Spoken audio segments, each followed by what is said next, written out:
Hello everyone, আজকের ভিডিওতে তোমাদের সাথে শেয়ার করব খুব সহজে রসগোল্লা বানানোর রেসিপি।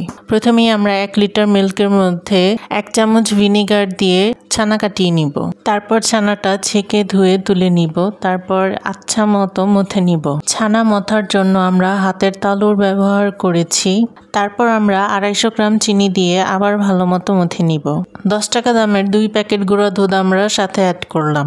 ছানার বল বানানোর আগে অবশ্যই আপনারা হাতে ঘি লাগিয়ে নেবেন। তারপর আলতো হাতে গোল গোল করে ছানার বল বানিয়ে নিলাম। দেখতেই পাচ্ছেন আমাদের ছানার বলগুলো এখন শিরায় হাবুডুবু খাওয়ার জন্য প্রস্তুত।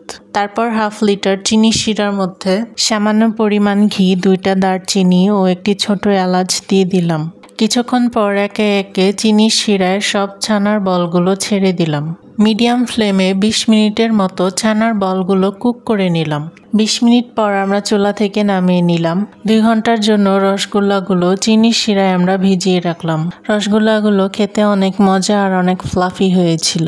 ভিডিওটি ভালো লাগলে please like, comment, share with your friends and family and don't forget to subscribe our channel Sunny Road Vlogs and hit the bell icon.